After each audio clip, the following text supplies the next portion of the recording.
corner where the treats at. Is this the passing of the torch, right? Is this what this signifies? It comes down to that front office and what they feel is most important. The champ is here. We've touched down from a higher plane. Why you made it here? We always look forward to that week because it was always intense. You know that we ain't coming back. We about you. The man, the myth, the legend, Dante Hall. My favorite player growing up was Dante Hall. I love you guys in the show, but Dante was my guy. Get to dashing because you done on the warfare.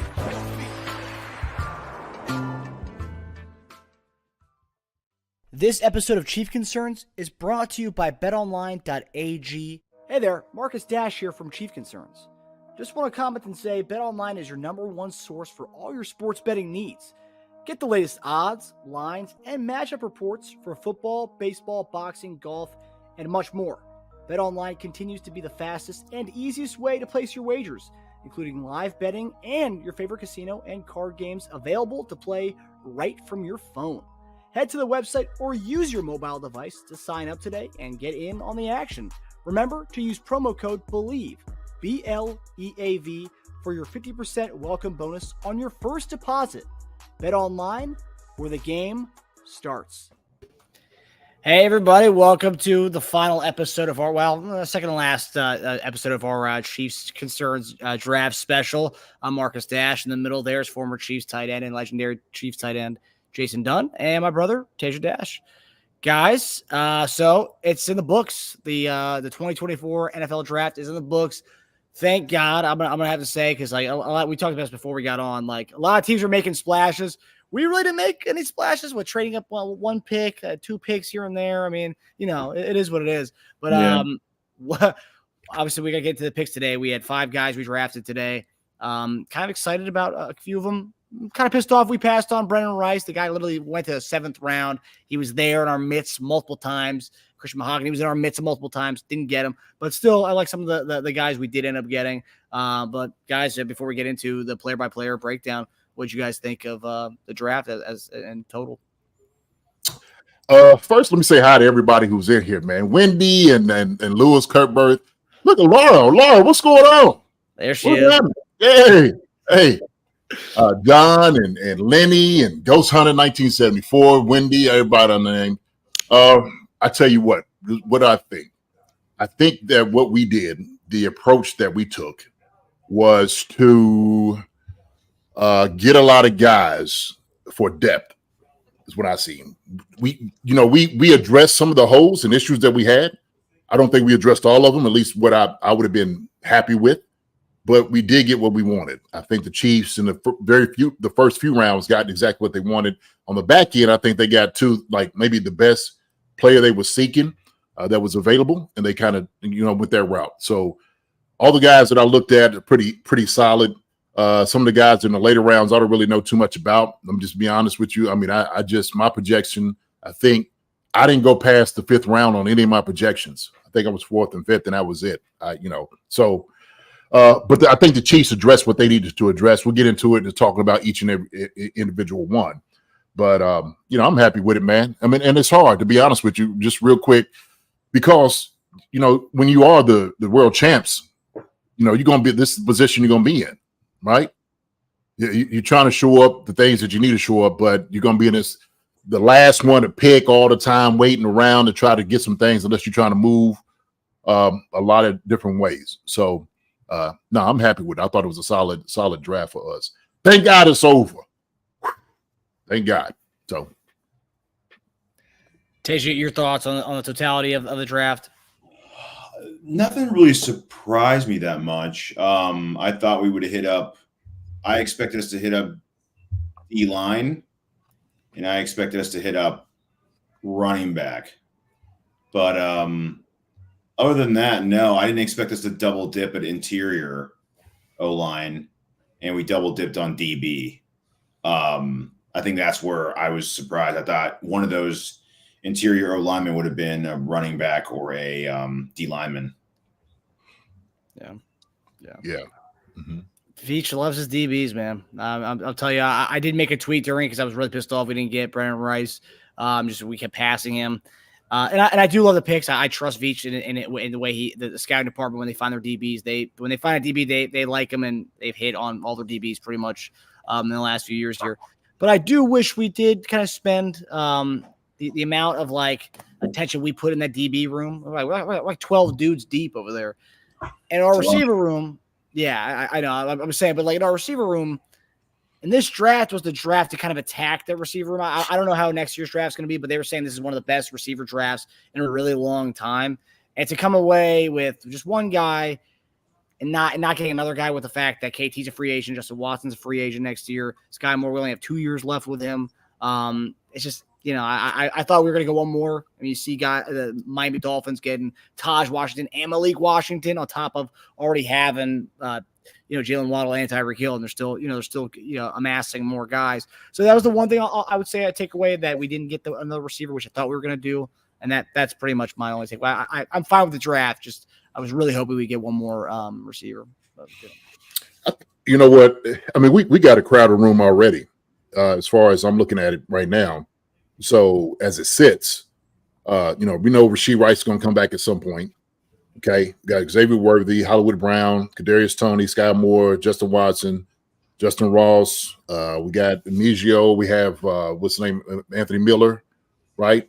So what they're going to do is they're going to make sure these guys that's on, that are wanting to compete. They're going to make sure they're going to shore these guys out. Okay, you're going to eliminate yourself. That's what it's going to be in camp, and that's very important. Because those guys that I just named, they can all play. They can still play. Anthony Miller's he ain't chopped liver at all. So he's a capable guy, especially in our offense we ran. And of course, being under Nagy, he's familiar with him, right? So if they trust the guy and some of the guys that got in the room, maybe we just think you see a little bit more to trust it as well. So our big thing is obviously with Rashee Rice going to be out for quite a few games. I'm saying, and if not even for the entire year, right? I think that's where you had to you had to be prepared for those things.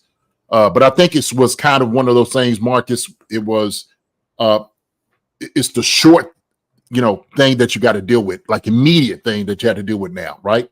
Go get your number one receiver that you need, and Worthy, who is fast, who they're going to be throwing the ball all around the place. But it's going to be another draft next year, and wide receivers coming out who's going to be good. Chiefs going to probably still be in a situation to probably get another guy like that. So, and then we don't know how it's going to work out with Hollywood Brown. We don't know. But immediately getting your first round guy, I think we did that. I think it's important. I also want to be discouraged either. Last year wasn't supposed to be a great receiver draft either, and we got our number one receiver out of it. So just because it's a good or bad receiver draft doesn't mean you can't get your guy out of it. So I understand your logic, but it doesn't mean we can't go into next year. And we've drafted a first or second receiver 3 years in a row. So it's not like we haven't been trying to add talent to that position for the last 3 years. And our most expensive signing this year outside of our own guys was a receiver. So, by that logic, we did spend a good amount of resources and money on that position. But unfortunately we have a lot of other guys who are also going to be free agents next year too. Right. So, I guess we'll get to that in a moment. Yeah. I'm seeing a comment here. Charles, did any team pick up Brandon Rice? Yeah, the Chargers did in the 7th round. I just think they just got good value on him, man. That's just that's amazing value. And I was seeing all these guys that did fall, the Taj Washingtons, the Malik Washingtons fall. So far, it was just wild. I mean, it was a very loaded draft across the board in a lot of different positions, but receiver specifically. But yeah, it is what it is. But we'll like all these guys that we have. We're going to be talking about it right now. So we're going to begin with our fourth round selections. Right off the bat, JD, we go and get a tight end, Jared Wiley from TCU. Everyone in Chiefs Kingdom is loving this guy's highlights. A lot of people are saying, oh, man, we didn't have to draft Brock Bowers. We drafted Travis Kelce's replacement in round 4 today. And then we later on get Jaden Hicks, safety from Washington State. We love DBs from Washington State. Jalen Watson, Washington State guy as well. A lot of people, a lot of draft experts said he was the number one safety in this draft. And to get him in round 4, that's just amazing in so many levels here. But let's begin. What are your guys' thoughts on Jared Wiley and Jaden Hicks? So Jared Wiley, to me, I think he's a good tight end. He was later on down my board as far as where I rank the tight ends. I think he was somewhere around maybe 6 or 7th tight end that I had him rated. And so, I do an evaluation for at least for my tight ends, and I always have for quite some time of things I look at. And so when I look at tight ends, this is my list. Tight ends blocking. Is he physical at the point of attack? Does he use his hands placement on the helmet? Does he have speed and quickness off his feet and leverage with his hips when he's coming off and blocking? Diagnose defenders, blocking assignments. Is he good at it? Tenacity and heart. Does he have the will and want to? That's on the blocking side of it. So some of those points are out of the 5 that I named. He fits probably 2 or 3 of them. I know one of the knocks is he doesn't really sustain his blocks as much as they say he does. I didn't really have him as the best blocking tight end in this. I think Ben Sinnott did a much better job. But he can block. He's a guy that is. Some dude had him at a 6'6", like 270. He's more like 6'6", like 249. I think is what the official weight was. Yeah. So he's a little undersized. He's not, in the 6'6" frame. That's going to look thin. He's going to look, a little thin. But he does a decent job blocking. I will say that. They say more so in open field than in line blocking. Okay, because he's 6'6", trying to get down at 249. If you ain't got a little lead in your pants, you're going to get thrown around a little bit. Okay, passing game, when you talk about tight ends, speed in and out of breaks, fluidity of hips, football IQ, read defenses and diagnose coverages, utilize the strength leverage on running routes, tenacity and heart to get the job done. So he does a good job getting in and out of breaks, maybe doesn't separate as much as possible, but he does contest, go get a lot of contested balls a lot, right? Not as athletic as some of the other guys, but he's decent. He's a decent guy. Not really a burner running, but he does a good job. So he does some things really good, not necessarily great, but he does some good things. Is he like the heir apparent for Travis Kelce? I think he's right now, he's 4th in the depth chart. That's where he's going to be at. He's a depth peep right now. So people with, Travis Kelce 2.0, come on, man. Don't do it to that guy. Don't. If you're expecting to have a Travis Kelce with him, not. Travis will teach him a whole lot. He's going to learn a whole lot when he's here with the Chiefs. He's going to get even better. But this be a realistic where this guy is as compared to Travis Kelce. I said the only tight end that was even remotely close to Travis Kelce in this draft was Brock Bowers. And he went to our guys at the Vegas with those guys. So, but I do like him. He said baby Kelce. He's not baby Kelce. He's not. So we want him to be Jared Wiley, the best he could possibly be, right? That's it. So if he goes out there, does his job, he'll be great in 13 personnel. 13 personnel meaning 1 running back, 3 tight ends. He'll be great in the red zone, utilizing his size. When we need to get another body in there to go hit somebody in the mouth, a linebacker or a defensive end, he'll be the guy to come in and do it. So I do like it. It gives us where we can utilize maybe that whole tight ends, scheme and things. He'll be a good job for that, man. But right now, what I'm seeing, he's going to be 4th on the depth chart. So go ahead, Tej. I'll let you talking about him. Then I'll go to Jaden Hicks. We'll do Jaden Hicks after that. Go. Yeah, sure. So I saw some contradictory statements about Wiley overall. So like 2% drop rate's really good. He led all college tight ends in touchdowns, 8. I heard his blocking was questionable from multiple sources, but I also read that he had the best pass blocking rating of any tight end last year. So it's like maybe in the run game, I don't know. He only allowed 1 pressure in pass blocks last year. So that was encouraging to see that. I have seen all the Kelce comparisons, and it's not fair to him, and it's an insult to Kelce. So we can just stop all that. But I will say, as far as like size, he looks like Kelce more than Bowers does. I'm not even talking about his Mac Jones picture. I'm talking about like 6'3". What's back power? 6'3", 240. Wiley's 6'6", 250. That's more like a Kelce size in general than Bowers is, right? I don't know what I was trying to find what Bowers ran in the 40. Bowers ran like a 4.4. Did he? Fast. Yeah. Wiley's 6'6", 250 and 4'6" is pretty good. I don't, I think it's pretty good. He was a really good like deep threat for them down the seam. They used him a lot on like deep routes down the seam. That was like his specialty. He's very fluid. He's explosive and he's smooth. He's not quick twitchy.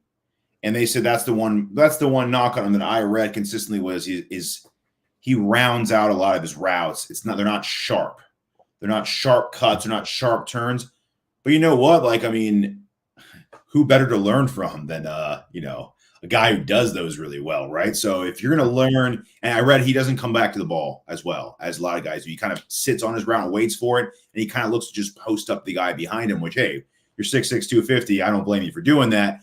But with Mahomes, you're going to have to learn to find the spots to give him those angles, to give him that pass, right? So, but overall, I read just dream fit for Andy. Alignment versatility, put him in the slot, put him in line, a weapon in the red zone, a weapon downfield. The PFF guys were glowing over him. They said, like, this is a guy they just see Andy in this offseason coming up with like a 30 to 40 plays and just deploying them throughout the season.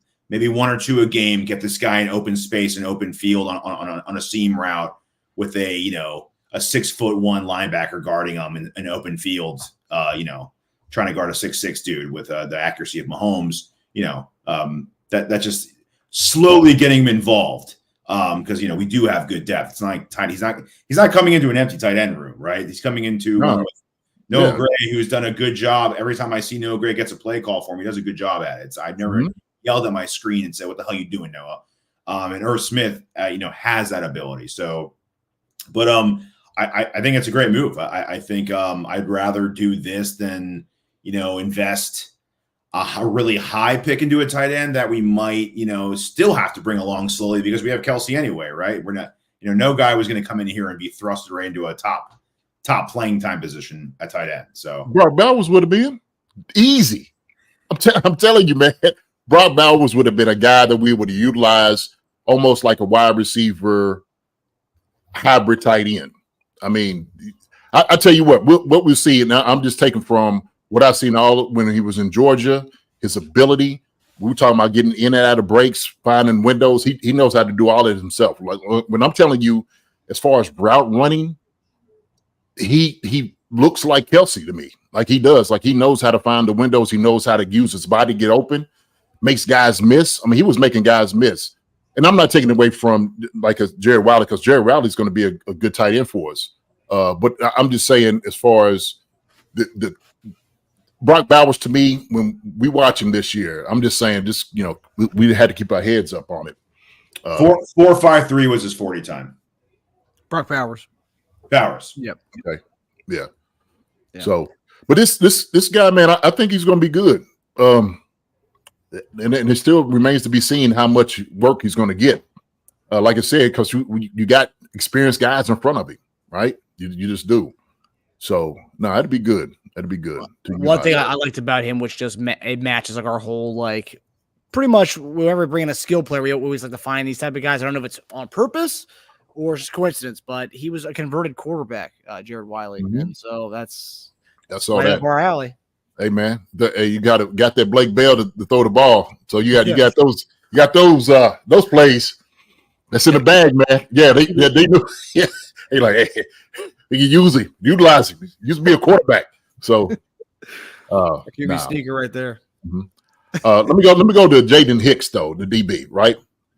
Safety. Look, this guy, man. When I was watching him on film, he's a baller.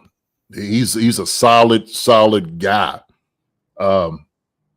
He can easily go to any team and start as a safety. I think I really am confident in his ability. The thing is, he's coming here to the Chiefs where he got some good guys in front of him. He's going to learn a lot. So this could be like one of those replacements we were talking about before, if they think about moving on from somebody else because they have too much money or whatever, right? Yeah. I think that's the thought process. Yeah. So I think for him, he was the one for the long game in itself, like saying, like, look, we got a young safety who comes up and hit, he comes down. Look, they showed him blitzing, showed him coming down into the box, everything that the Chiefs safeties do with safeties. This guy did. And he was just making plays all over the place. Does a great job of tracking the ball in the air, learning his space where everybody else is as far as defensively. So he runs really well. But I think this is a great pick for us. I really do. I was looking to probably get a safety. I think a safety was a guy that I forgot who I had on here. Maybe the guy from Auburn. I think it was in my mock draft. But Jaden Hicks, man, I'm highly ready to see this, man. I'm optimistic about this guy. I think he's going to do really well, man. They're going to find some time. We're talking about getting some playing time for a guy. They're going to get some playing time for this dude out here immediately. Sure. I'm telling you. Yeah. To see what he can do. Yeah, Hicks was awesome. It was someone I was making lists of guys I wanted. I took him out because I had a DB list, and then I realized he was the only non-cornerback I had. So I was like, I can't make this list. This is stupid. I can't call it DB and have 99 cornerbacks only have one safety. So I got rid of him and made it a cornerback list because there's a million cornerbacks in this draft. Hicks was someone that I never even mocked us taking because I never thought we would invest that high of a pick into a safety. So I was like, forget about it. I was like, but what I read about him was great. So he excels at playing at the linebacker level, a great single high communicator. Everyone I read about was A+++. Cannot believe he went that late. Someone was saying how between him and Connor, that hybrid slot role is just locked down and no one will ever get tired because you have a constant rotation. The same dude was like, this is a notice to the rest of the league. Don't run screens on Kansas City. Between Connor and Hicks, they're going to murder you. Those two guys are missiles on slots and in the backfield. Curl flats, he excels at that. Curls, flats, everything in the intermediate, he excels at. A lot of the comparisons were like I said, a lot like Connor, but they don't feel like they're redundant either. They just feel like each one of those guys, 25, 30 plays a game, just cycle them over and over.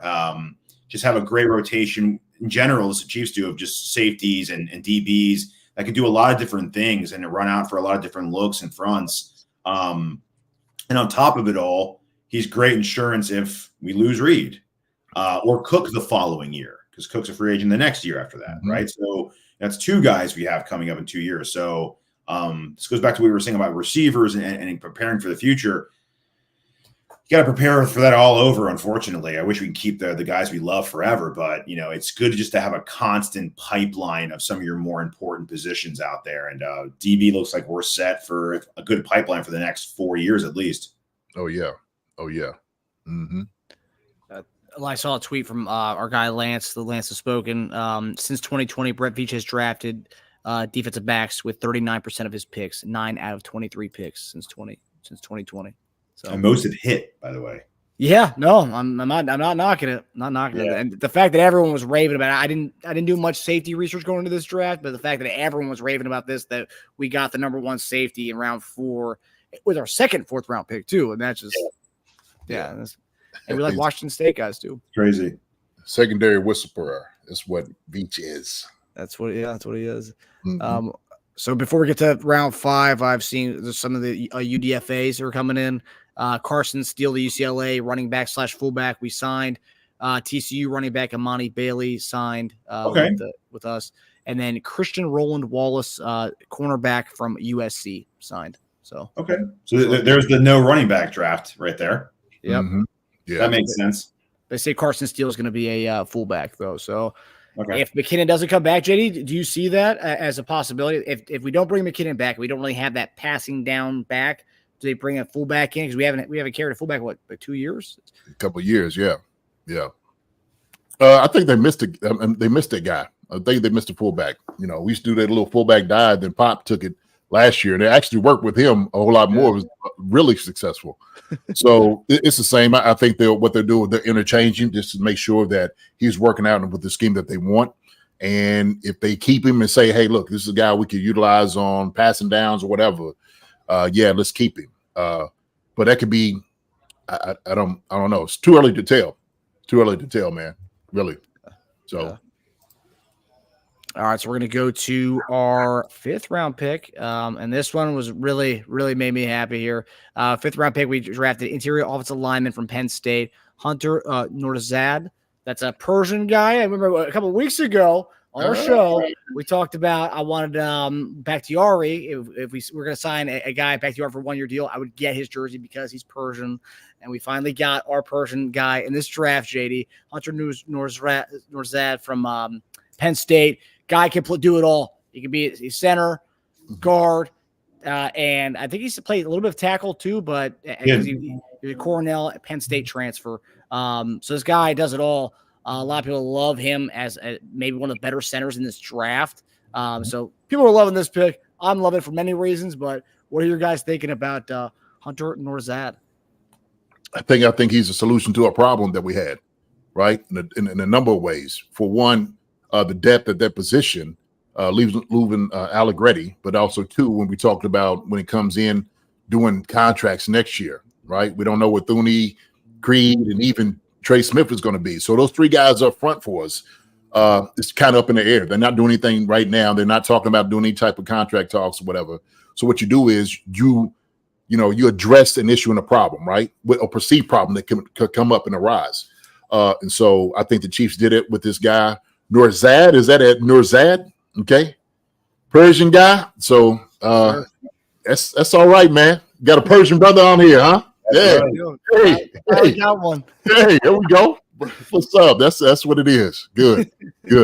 But I'm excited to see him. I don't know too much about him. Like I said, I didn't really do too much as far as interior offensive linemen as much, except the guys BB and what we were talking about, it was kind of closer to home. After that, I was just like, well, we'll figure it out. And so I think if they got their guy Hunter Nourzad, if they like him, I love him. That's how I feel about it. So he was on my tweet today. He was one of the guys in there. I think he just checks off a lot of boxes that we were looking for in versatile O-line for today and for tomorrow. So for today, we got our Allegretti. We got a guy to back up all 3 interior positions and can play tackle in a pinch if he needs to. And we figured out how important the Allegretti type guy is to our team. Right. And then going forward, who knows what the future holds with guard or center. So, yeah, I mean, he can fill in and be their starting guy for a while. 2 sacks and over 400 pass blocking. Oh, wow. It's pretty good. It's real good. Didn't allow a pressure against Michigan's team, which is in itself, with that stacked defense, impressive. Needs to get stronger is what I read. Sometimes fails to recognize and react to twist games. I think Ohio State got him pretty good from what I read. They said starter out of the gate if you want to make him your starter. But quality, yeah, that's what I read. I read he's a plug and play starter. Quality long-term starter if he improves strength and lower body techniques, what I read. PFN top 100 rated, mid to late day 2 projection. Bleacher Report had a 3rd round grade on him. And I saw the bottom line is it's someone you can plug in any interior lineman if anyone gets hurt, and insurance in case you lose any free agents. Just a fantastic need and value. Just needs to finish blocks at all levels, but offers incredible versatility in it right away. I heard he was kind of a little stiff, right? His athleticism probably was maybe one of the things that kind of threw people off too. Is that correct? I think that's what I read. And that could be, as far as, like you said, the twist.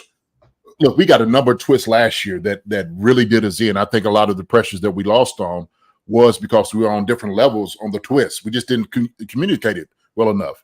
Yeah. And I seen that was a big problem for us on the offensive line last year. For the past couple of years, to be honest with you, and teams they kept seeing that, well, this works against the Chiefs, right? And so got a little bit better later on in the year, but it's all that as far as twists is communication. That's really what it is. It's recognize and communicate with your guy. Hey, twist, switch, just passing everything off. Yep.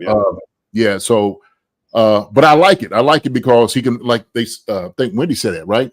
Center, left guard, or Lindy said that. Center, left guard, or right guard, or Wendy said hopefully higher snaps and Creed. Yep. So that's good. That's good. I like that. Yeah, that insurance, like you said, Tej, for sure, with those positions. Yeah, it was a good move. I mean, just kind of what you guys said, the center aspect and Trey Smith, Creed and him being free agents next year, it just gives us that extra. We have a guy who's apparently could be starter ready, and that's huge.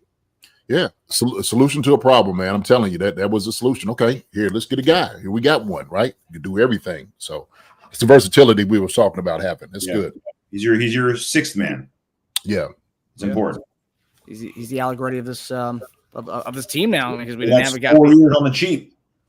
Yeah, 4 years on the cheap. If we re-sign people, but if we don't, then he's your starter. Then you have to find your next sixth man. That becomes a different problem. Yeah. So, I definitely give us one A+ from me. This is yeah. I already reached out to him, JD. Try to get my Persian connection. There you go. There you go. Good. Welcome to the club. Yes, sir. All right. So we talk about the Jaden Hicks pick was a huge one. Everyone loved. The Hunter Nourzad pick, everyone loved. But this one is one that a lot of people are saying, Louis Riddick says steal of the draft. Kamal Hadden from Tennessee.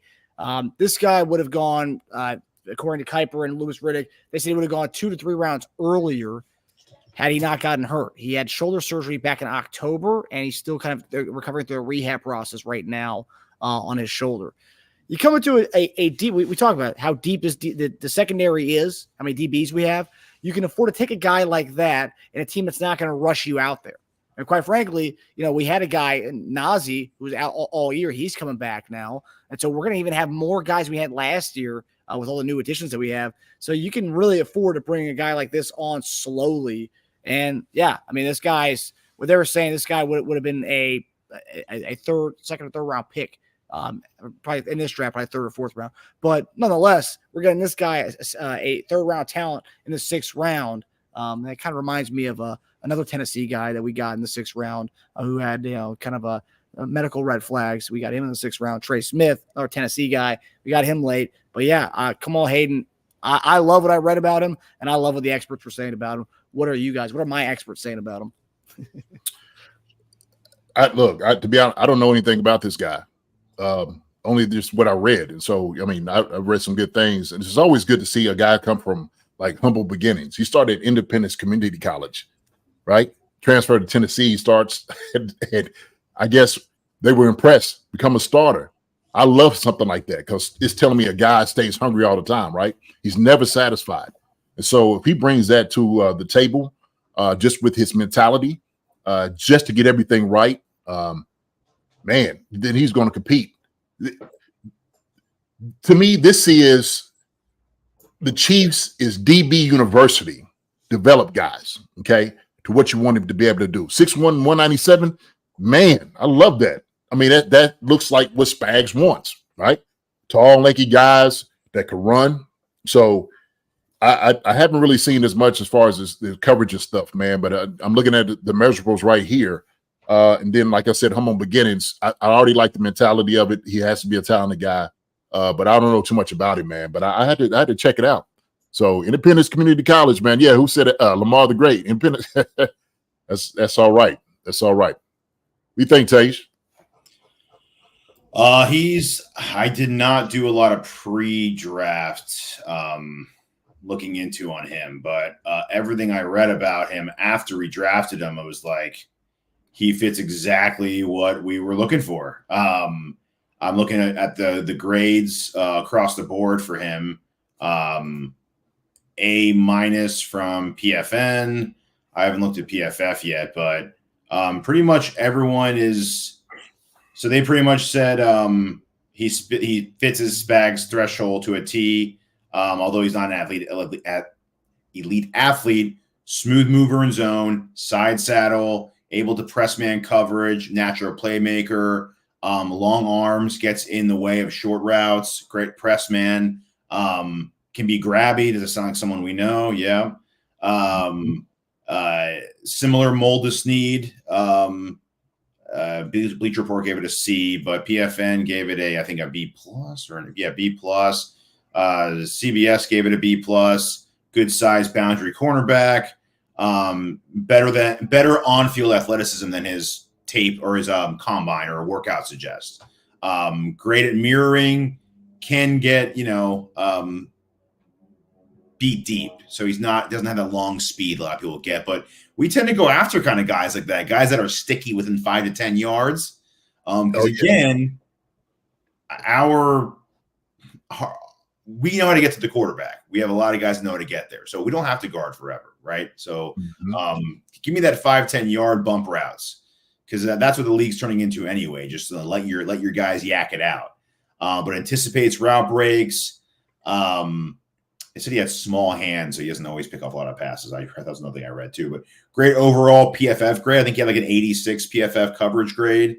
Ooz's talent just needs some coaching with press technique, and run defense needs a little work too. But it sounds like we have a bunch of other guys that are great at attacking the line. So, yeah, I like what they kind of say about his, like you said, a man coverage. Much more agile and sticky with his man coverage.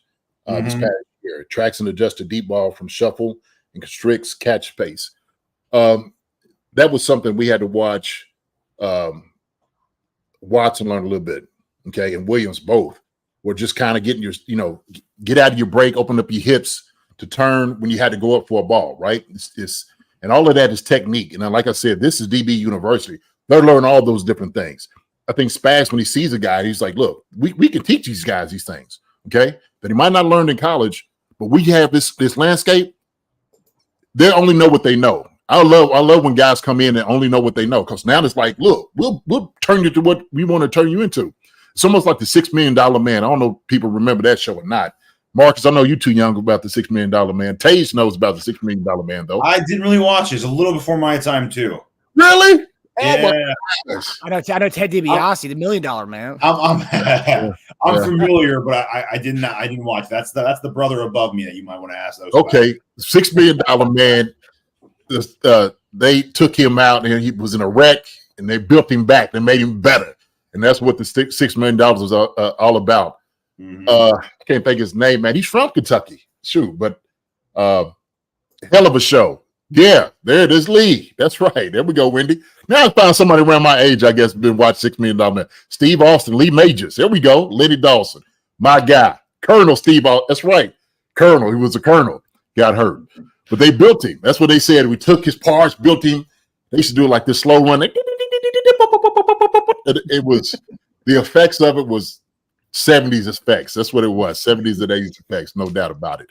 But they rebuilt him, and that's what, hopefully they rebuilt him like they did a $6 Million Man. Colonel Steve Austin, Lee Majors, that's a guy. Love it. Thank you, Lenny. Appreciate that, brother. Thank you. I love the pop culture references on this show. But the one thing I saw about Kamal Hadden, it was a stat from PFF. So career best 90.4 coverage grade in 2023, and he had a 7.0 passer rating allowed in coverage in 2023, which is the lowest among college football cornerbacks. And then the stat here, he allowed 12 passes completed into his coverage on 33 attempts in 7 games in 2023, which translates to 7.0 passer rating allowed. So this kid's good. Yeah, this kid's good. The real deal, Holyfield. And the beauty is, JD, like, that's the thing. Like, 6th round. Yes, he's coming off a shoulder injury, especially in any position in football, but especially shoulder, especially cornerback. It's a good that we don't have to rush him along in the process because of the DBs we have.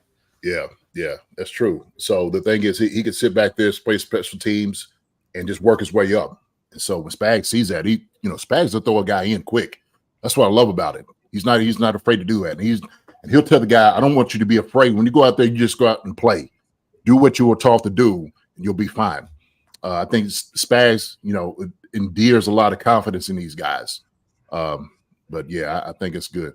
I'm looking at all the people showing up with the $6 Million Man. I appreciate it. He hooked up with the Bionic. See, I don't know who the Bionic Woman is either.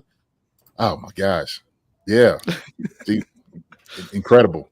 Farrah Fawcett. Oh, Lindsey Wagner. Oh, Farrah Fawcett. My goodness, that was dream right there.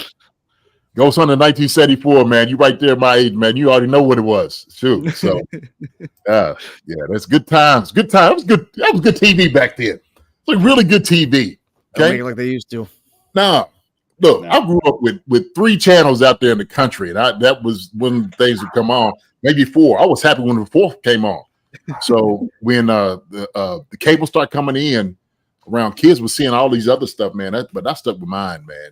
That was good times, y'all.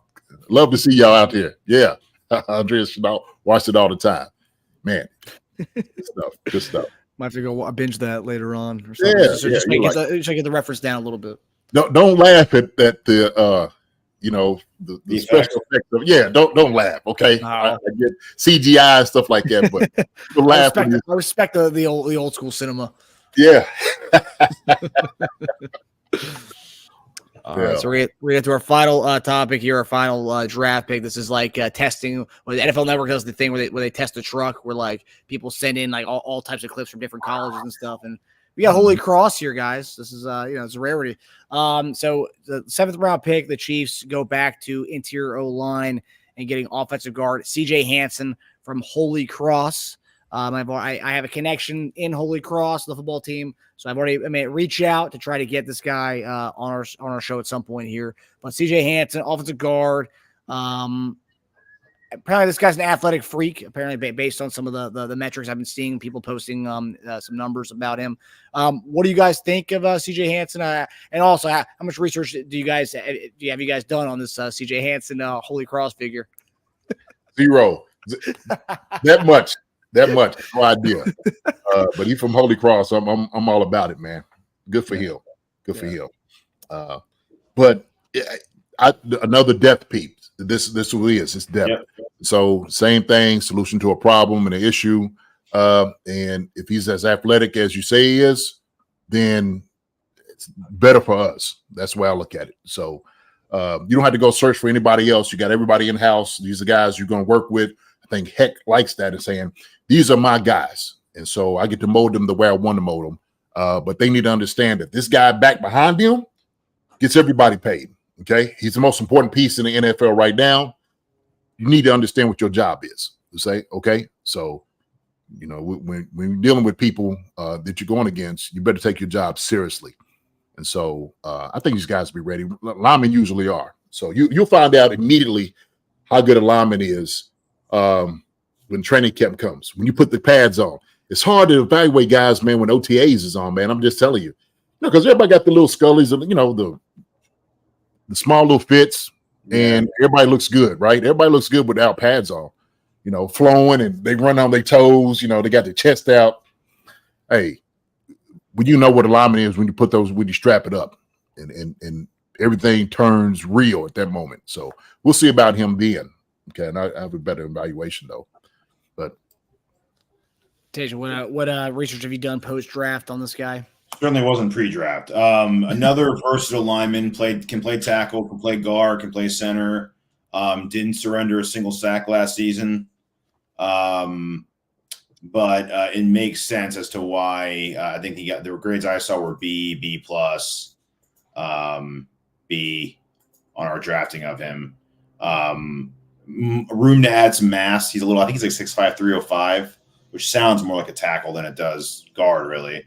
So it needs to add play strength, elite athletic numbers. Like there's a website I go to that tracks all their athlete numbers, and his is like they do it in like a line graph, and his is like goes all the way on the outer rim, which means like he just vertical 40 broad jump. He tested through the roof. He is lighter. He needs to gain some weight. Needs to get a little more, getting that that strength or the weight program. But it makes sense because he doesn't really have. He's not our 6 man. We just drafted our other 6 man. So this guy's kind of waiting in the wings. So next year, if guy, I forgot his name already. I shouldn't. Nourzad. Once Nourzad takes over, maybe one of the starter positions. Maybe we already have our next Allegretti ready to come right up and be a backup at guard and center. Maybe that's what they're hoping. Just next man up type thing. Yeah, apparently he kicked ass at the East-West Shrine game or the Shrine Bowl, and that's where he kind of got on people's radar because of that. Yeah, and he has experience to tackle, so if you need a right tackle on a pinch, he can maybe back that up too. Yeah, his arm is only 32 and 3/8.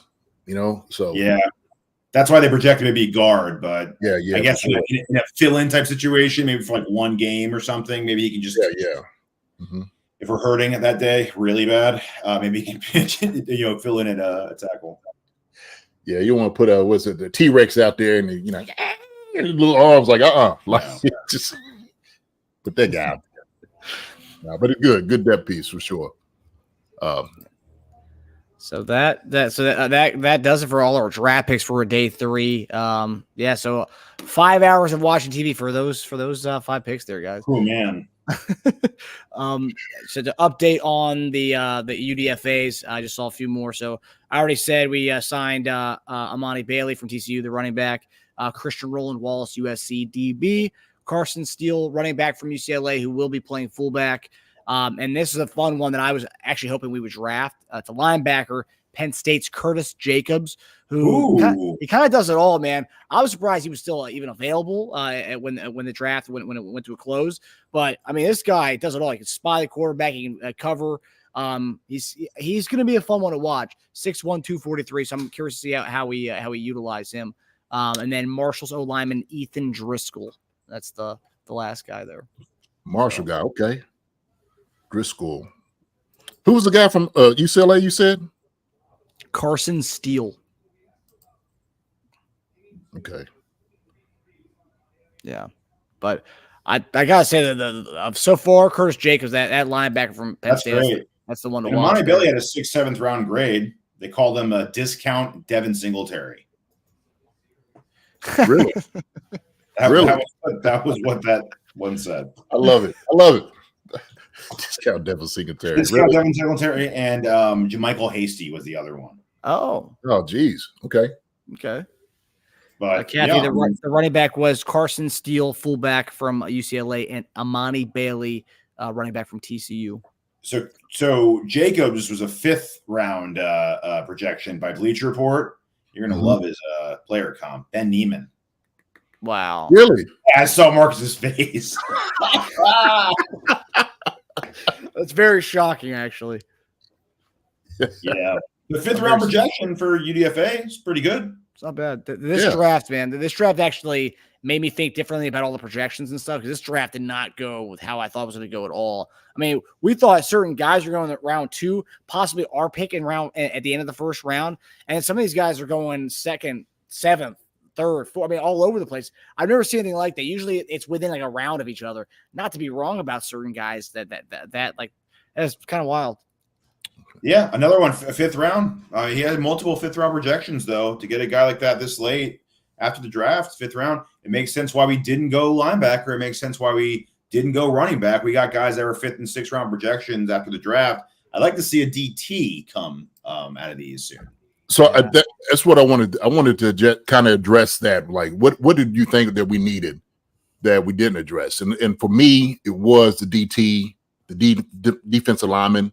That I thought we should at least go for depth, right? When you've seen these 1-year deals and not really having a guy solidified and saying like this is our guy, I would have thought we would address that issue and that problem seriously. To have, I think it helps out everybody. Helps out Chris Jones, helps out the pass rush, helps out the linebackers. Yeah, to get another guy like that here, and we just didn't. So that part was disappointing for me. Wide receiver could have possibly, I wanted to double dip for wide receiver too, but I think we're good at it. I think because they know who they got on the stat, at least in the room. I think they want to kind of address that first, right? And there's still some free agents out there as well, okay? That they can still like, hey, let's throw you a little bag and see what you can do. So Jalen Coker from Holy Cross, that's who Steve Smith called the best route runner in the draft. He didn't get drafted. Who's the little guy? Leonard Taylor from Miami didn't get drafted. The DT. Who? Leonard Taylor, the linebacker side lineman from Miami, he didn't get drafted. Wow. What was the Holy Cross guy's name? The one you said, the receiver that Steve Smith was a big fan of? Coker. Interesting. Oh yeah, Coker.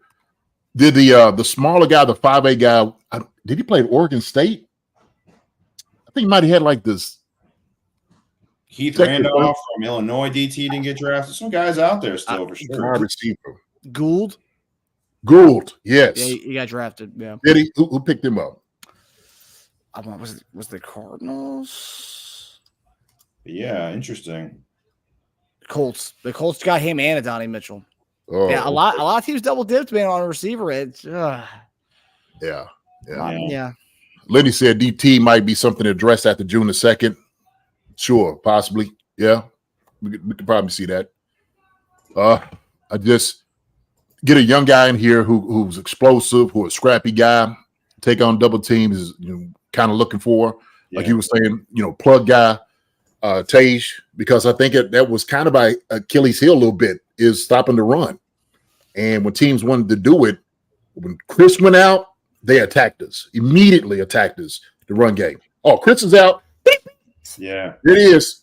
Let's run it. And so, and our guys do a decent job, but we need more. Blake Watson, the running back from Memphis, didn't get drafted. Frank Gore Jr. didn't get drafted.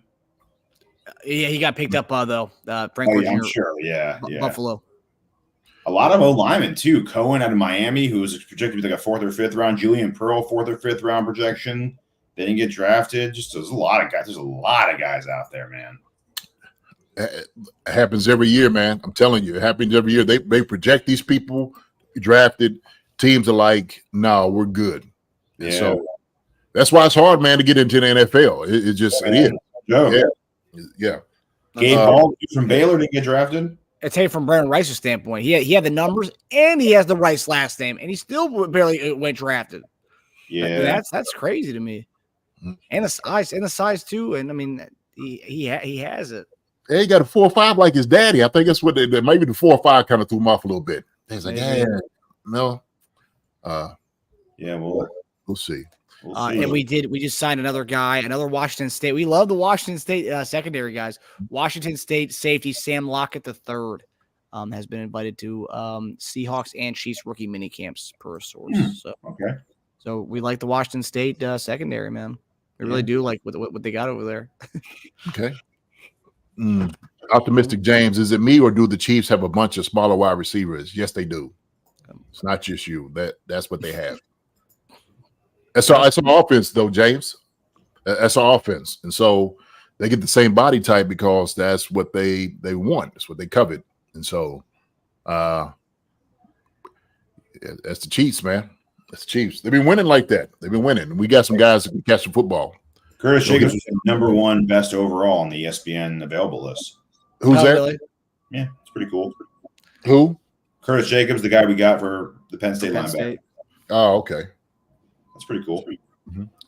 There you go. You got UDFA from Penn State, and you got our 5th round guy from Penn State. So JD was talking about how when he was coming out, one of his teammates at ADKU went to Eagles together. So that's good. You have some of the young bucks coming in together. Man, that what I'm telling you does wonders. Yeah, because somebody, you ain't just going in the room and you sizing everybody up. You got somebody else, going in the whole experience with you, right? Yeah. So we would hang out. We would just talk about things, man. It was exciting just having an experience together. So, and he was good receiver. So it's always exciting, man, to see where guys look, this is a thing of a lifetime. This is what guys have been working for their entire lives to get to. And to be chosen is an absolute huge privilege. Great reward for guys to have to be with their family. I was watching a lot of just reactions that guys had and just brought back memories that I had. I was watching some of the ones too about the girlfriends, which is kind of funny. I think it's like, people laughing at some of those things, but just to have the family and talking about, this experience, they'll never forget it. They'll never forget it. And it's going to go by fast, man. I'm telling you, everything's going to speed up from this point on. And so guys and I really going to have a chance to breathe. You're going to come in, do the press and all of that, meet everybody on the staff, and you're going to get straight to work. This is a job. Now it is a job. This ain't how it was in college. This is the real deal. And so you better take it as such for all these guys. But congratulations, all the guys that got into the Kansas City Chiefs and all the other places, fulfilling their dreams. So they just got to keep it going, man. Awesome. That's off to each and every one of them. Yeah. And now they're going to have even more eyes on them, more so than in college. Now they're going to have a million podcasts for every team talking about it, every player, eyes all over the place. So that's another thing too. be mindful of where you go to restaurants, grocery stores, anywhere. Just be mindful of that because everyone's going to be having an eye on you, and TMZ's going to be around the corner. Sure. So, Yes, sir. Mm-hmm. But all right, guys. Well, that'll do it for. We have one more episode. That's tomorrow on Bleacher Report at 2:00 tomorrow. That's our final draft weekend show. But this does it for our special draft coverage tonight. And I just want to thank everyone who's honestly stayed up late with us, watched all these episodes. Watched the hours of draft. It could be boring sometimes, but you guys made it exciting. You guys made it worth it staying on here and doing these shows for you guys. It was a really good time. It was really a great time. Yeah, definitely. Appreciate it, Ghost Hunter. Yeah, but hey, Absolutely. It's fun. that's all to you, brother. Thank you very much. We enjoyed every bit of it. We really did. I know it was, kind of long and, it might be, overkill sometimes of just thinking about it, but I think we all had a great time, man, and talking and engaging with each and every one of you all. Just made us proud and happy. Really, y'all are a family. Y'all are officially Chief Concerns family. So everybody came in and joined us. Y'all are family. All right. So big hug from JD from over here, man. We love you. We love each and every one of you. Yeah. Sure. So, Yes, sir. Andrea, Optimistic James, Donna, Ghost Hunter, Wendy, John, Sherry, Charles, Andrea, Lenny. Ronell, I seen Kareem come in. Appreciate it. Appreciate each and every one of y'all, man. We are family, definitely. Appreciate it. Damn right. So that does it for us for the draft coverage. We'll see you guys tomorrow, 2 p.m. on Bleacher Report. We give our draft grades. Teja and JD will both say their favorite pick, their least favorite pick, and just their overall grade on the draft. That'll be on Bleacher Report. If you guys cannot catch it at 2:00 tomorrow, we'll be on our YouTube channel later on in the day. So just be ready for that, guys. We love you guys. Thanks again for everything these last few days. We'll see you guys tomorrow. Look at that guy. I give a little bit of that, man. Sweat excellence. Yes, sir. Yes, sir. All right, guys. All right, fellas. Love y'all. All right. See y'all later on, man. All right. Hi, everybody. Thanks for watching. Subscribe here to get the latest from the show. Also, be sure to check out the best clips from Chief Concerns. And if you prefer to listen to the show, subscribe and follow us on Apple Podcasts, Spotify, and anywhere else you get your podcasts.